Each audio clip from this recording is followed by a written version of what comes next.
Hello, everybody, and welcome to our special coverage from Kyiv. This is for the 4th anniversary of the full-scale Russian invasion of Ukraine. And today I'm joined by Yulia Sirko from the Golos Party. Thank you so much for joining us. Good morning and welcome to Kyiv. Yes, welcome to Kyiv. Well, I heard the loud explosions last night. I was awoken from my bed as these ballistic missiles hit the city. 2 people were injured. This is a regular, almost daily occurrence for you, especially it's been a very cold winter this year. And I know it's wreaked havoc on the city in terms of the damage to the energy infrastructure and water supplies and what have you. How has your life been complicated this year by these horrible attacks? First of all, unfortunately, it's our new normal. As you rightly said, it's already 4th year of full-scale invasion and 12th year of the war, because the war started for us in 2014. And unfortunately, we are used to it, used to the missile attacks, drones, and we are, and also cold winter. This winter was the coldest probably in 10 years. I don't remember such kind of weather in Kyiv. And unfortunately, because of the combination of the damage and destruction of the energy system by Russian attacks, everyday basically attacks, and a very cold winter, we definitely have a very tough situation in Kyiv, in Kharkiv, and some more cities. Other regions of Ukraine, yes, they are struggling because of the lack of electricity, because of the blackouts, but still the life is going on. And life is going on in Kyiv as well. Despite today it was -15 or -18 at night, and you can feel strikes. And our kids are in the bomb shelters during the night, and in the morning they're going to school. Because today is Sunday, that's why everybody's sleeping and the city is empty. But otherwise, if we have attacks during the night, my kids is waking up at 6:30 and then taking breakfast and going to school every day. So, and this is 4 years. They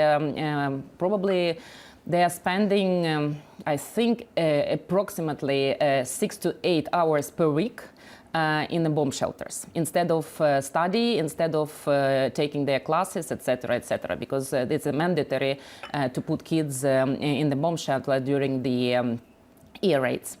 That's a normal life for all of us, unfortunately, now, and we hope that it will finish at some point of time. We don't want to live this life, by the end of our lives. Right, and that's something, well, very important that often doesn't make the headlines. How do you think that the younger generation is going? How does this experience this part of their childhood? How is this going to affect them later in life? First of all, I think all these talks about that in future you will be friends with Russia, the war will stop, and you will come back to normal life.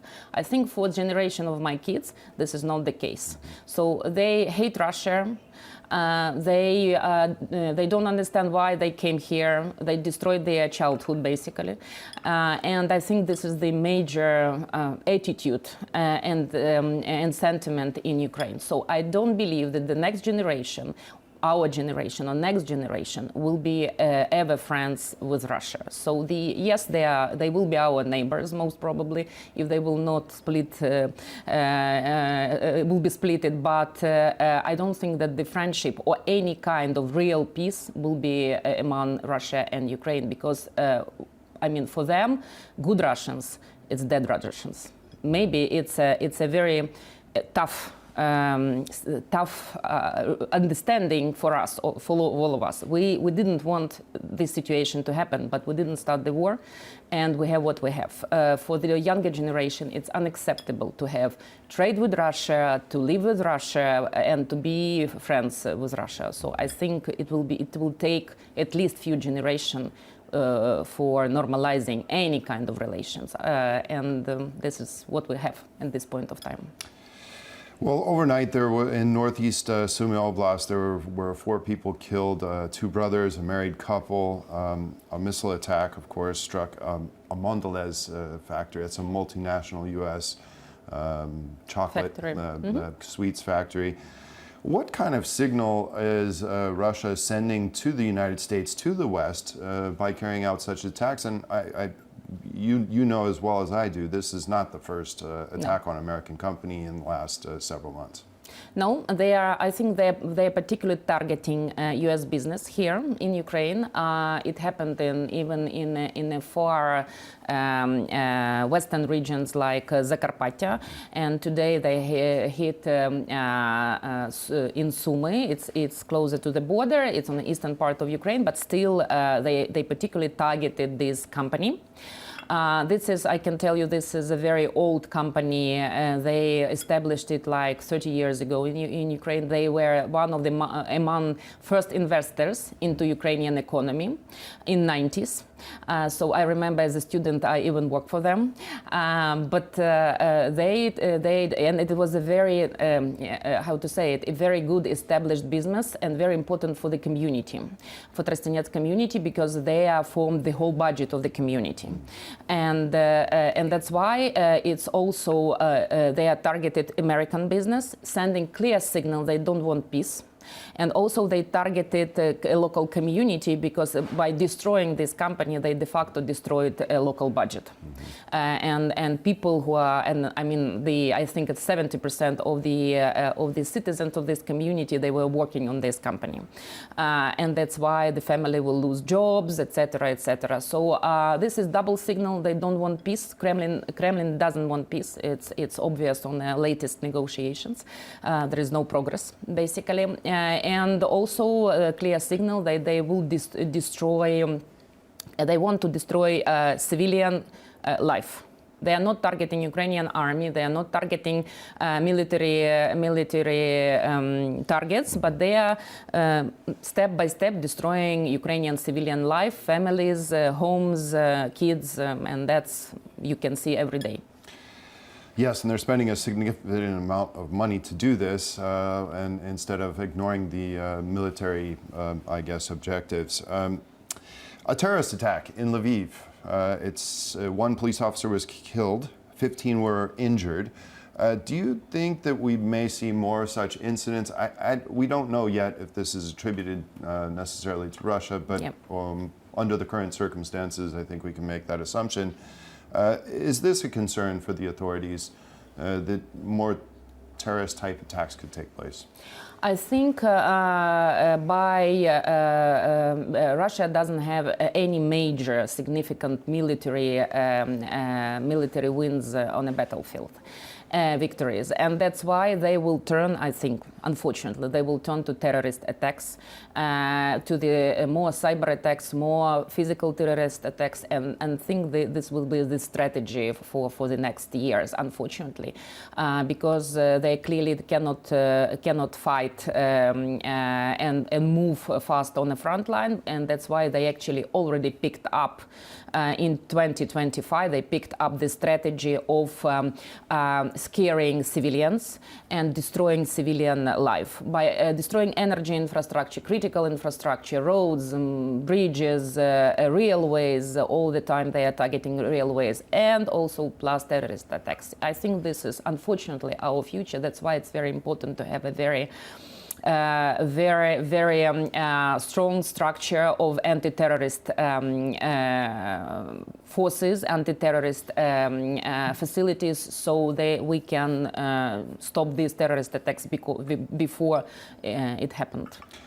I'd like to turn to the peace process. As you just mentioned, it's not going anywhere. Is there any progress that you can see since this whole process began? Is there any little bit of progress that you can highlight? I think the progress is that these groups from your Russian and from US and Ukrainian side, they are still talking. This is the progress, I think, because before it was like the negotiations ended before the first round. Right, there was nobody talking. Nobody talking.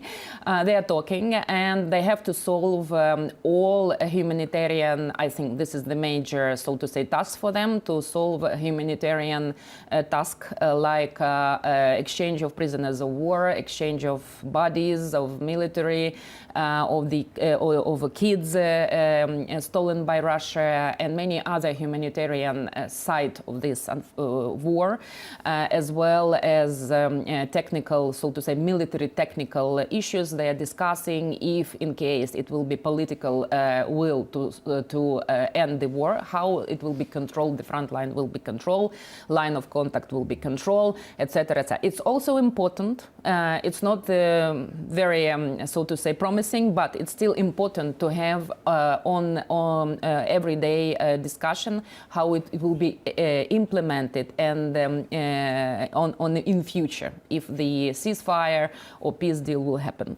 I don't see any political will from Russia's side to talk about the real peace. But this is technical, so to say, negotiations should going on. And I think it's the only way how we can keep, so to say, moving humanitarian issues as well. Is there any element that's missing in your mind, in your opinion, that would make these talks, these discussions more successful?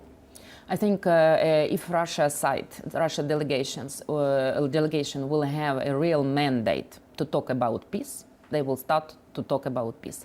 But most probably it will be different people, not these people represented from Russia's side, as well as a clear mandate from Kremlin, from Putin, to talk about a real peace. At this point of time, I don't think they have it. They are just taking time. They are just buying time, and they are just trying to get all kind of benefits from U.S. side, promising some kind of peace. But they are honestly fooling Americans, and because they need to take out sanctions, they need to start trading because the economy is in very bad shape in Russia. We can clearly see the social standards going down, people complaining, inflation high, so they start this, bad economic cycle started in Russia. Most probably they will keep this situation 6 to 12 months, but not more. Then they have to come to the Russian people and saying why they are spending so much money into the war, which is not going anywhere, how many years they will fight, and how many money they will spend, and how many dead bodies they will send to the Russian regions. I think these questions already on the table from Russian society, and that's why Kremlin is actually not going to the peace negotiations because they cannot have any explanations or answers to these questions. Unfortunately, they want to keep and save Putin's face, because he started this war by himself personally, even without talking to his elite. And now they don't understand how to stop it. Most probably they can stop it only if they will save the face of Putin. Putin clearly understands if he will stop Russia war now, then he will face all angry people inside his society. And most probably he and his inner circle will be hanging on a red square. I'd like to ask you about Europeans. Should they have a space at the table, at the negotiating table? For sure, because the security guarantees linked mostly to Europe. And I know how they would discuss, how they can discuss security guarantees provided by Europeans without Europeans. And without also our closest neighbors, like Poland, like Romania, and other representatives, because you are our neighbors, and you will be the first who will take the hit if something will happen next time. So that's why I think actually no Europeans on a peace talks means that there is not a real peace talks, because without providing, including signing peace deal from the European side, it will be not real security guarantees, because US is very far from us. You have to have physically security guarantees, military warehouses, troops, money for the army, etc. So many points which should be reflected in this peace deal, but it's a guarantee, and financed by Europeans. So Europeans should be equal party on these negotiations. Well, we'll have to wait and see if that materializes. Yulia Sirko from the Golos Party, thank you so much for joining us. We very much appreciate it. You're welcome, and welcome to Kyiv again. Okay, Have a safe stay. Thank you very much. And that concludes our coverage here in this section of interviews. Thank you for joining us, and stay with us for more here on TVP World.